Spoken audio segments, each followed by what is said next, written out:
다들 안녕하세요. 프로토 91회차 토신 정보방 환급 인증합니다. 당첨금은 세후 금액인 거 알고 계시죠? 다들 아시겠지만 한 경기 취소되어 당첨금이 반토막 났지만 그래도 당첨 모두 축하드리며 오늘 경기도 분석 시작해보겠습니다. 금일 첫 번째 경기 벨기에 대 프랑스 분석 시작해 보겠습니다. 벨기에는 이태리 원정에서 아쉬운 무승부에 그쳤다. 전반 선제 2골을 허용했지만 상대의 퇴장 이후 생긴 수적 열세를 이용해 동점까지 만들었는데 결승골이 나오지 않았다. 트로사르의 골이 나온 이후 경기를 지배했지만 루케 바키오와 논지 등 교체로 들어온 선수들이 부진했다. 그래도 데브라이너와 루카쿠 등이 빠진 선수단임을 감안하면 나쁜 결과는 아니다. 프랑스는 이번 대회 첫 경기에서 이태리에 패했다. 그러나 연승에 성공하며 조 1위인 이태리의 승점 1점 차로 따라붙었다. 음바페가 부상 여파로 차출되지 않은 10월인데 이스라엘 상대로 4골을 넣었고 은쿤쿠와 바르콜라 등이 골맛을 봤다. 티란과 포파나 등이 휴식을 취했지만 콜로 무아니와 카마빈가가 공백을 메웠고 올리세는 왜 미넨이 본인을 선택했는지를 경기력으로 증명 중이다. 프랑스의 승리를 본다. 원정 일정이긴 하지만 전력의 우위를 확실하게 가져갈 수 있다. 특히 카마빈가와 초우 아메니 등 레알 듀오가 나설 중원이 경기를 주도할 수 있기에 분위기를 내주지 않을 것이다.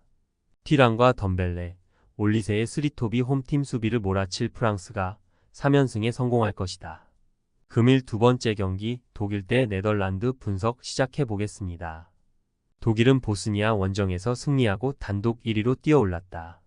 네덜란드 상대로 골득실에서 앞선 1위로 9월 일정을 마쳤는데 승점 2점 차를 냈다. 슈투트가르트의 주전 스트라이커인 운다브가 선발 공격수로 나섰는데 멀티골을 터뜨렸고 클레인디 엔스트는 제공권 장악으로 기여했다.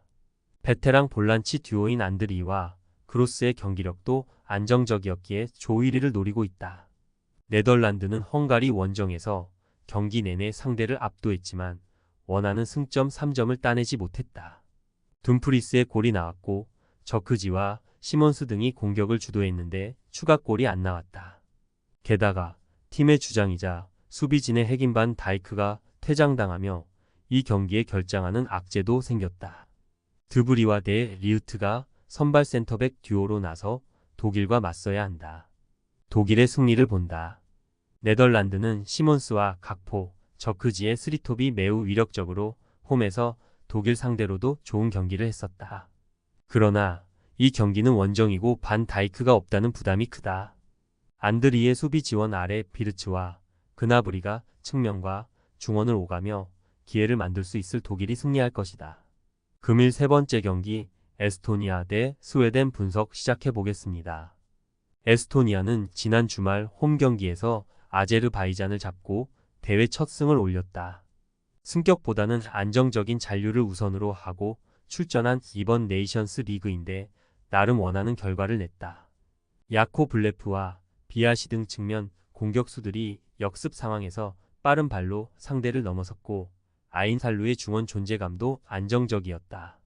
그러나 강팀 상대 경기력은 기복이 있다. 스웨덴은 슬로바키아 원정에서 절반의 성공을 거뒀다. 1위를 두고 맞선 상대를 원정에서 만났는데 승점을 따냈다.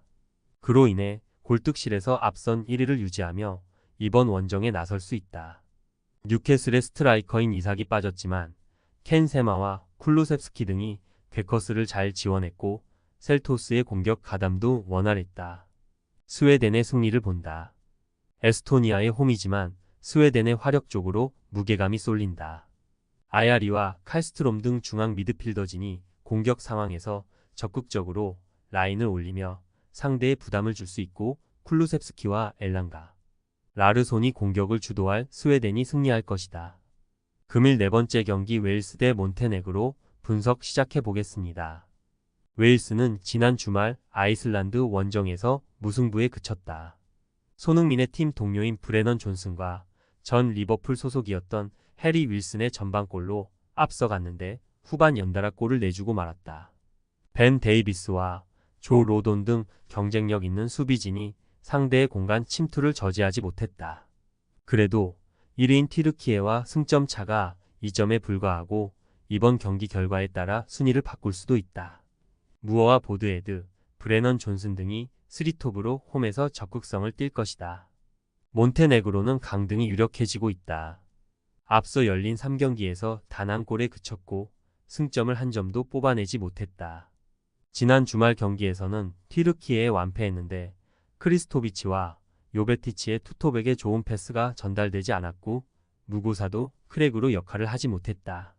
이 경기는 원정에서 난적을 상대하지만 승점 3점을 위해 라인을 크게 내리지 않을 것으로 보인다. 웨일스의 승리를 본다. 몬테네그로는 학사바노비치와 부쿠체비치의 이탈 이후 대표팀 전력이 약해졌다. 수비진도 기복이 큰 모습이다. 제임스와 쿠퍼가 중원에서 안정적인 운영을 통해 경기의 주도권을 가져올 것이고 존슨과 보드헤드가 상대 수비를 몰아칠 웨일스가 승리할 것이다. 금일 5번째 경기 보스니아 대 헝가리 분석 시작해 보겠습니다. 보스니아는 지난 주말 홈 경기에서 독일 상대로 선전했다. 30대 후반의 나이에도 여전히 킬러 본능을 뽐내는 에딘 제코의 골이 나왔고 여러 차례 기회를 만들었다. 그러나 결정적인 골이 나오지 않으며 승점을 추가하는 데 실패했다. 잔류를 위해 승점 1점이 중요한 상황이기에 아쉬운 결과였다. 그래도 원정에서 무승부를 기록했던 할만한 상대 헝가리를 만나기에 이 경기에서 분위기 전환을 노릴 만하다. 헝가리는 네덜란드 상대로 승점 1점을 따냈다. 첫 경기에서 독일 상대로 불안한 경기력으로 대패했지만 그 이후 연속 승점을 따냈다. 롤란드 살라이는 네덜란드전에서 이번 대회팀의 첫 득점을 만들었고 세페르가 중원에서 상대의 공세를 안정적으로 저지했다. 굴라치를 대신해 주전 키퍼로 나서는 디부주의 안정감도 있다. 접전을 본다. 헝가리는 소보슬라이와 아담, 살라이 등 역습 상황을 이끌 공격 옵션이 즐비하다. 그러나 원정이라는 점은 부담이 될 수 있고 제코와 데미로비치를 앞세울 홈팀의 침투를 저지하기 위한 수비적 준비도 필요하다. 두 팀이 경기 내내 접전을 펼치며 승부를 내지 못할 것이다. 토신 최종 조합은 영상 아래 고정 댓글로 말 걸어주시면 토신 정보방에서 무료로 공유해드립니다. 제발 손해보면서 토토하지 말고 다같이 웃으면서 즐겁게 베팅합시다. 함께 하실 분들은 부담 갖지 마시고 편하게 말 걸어주세요.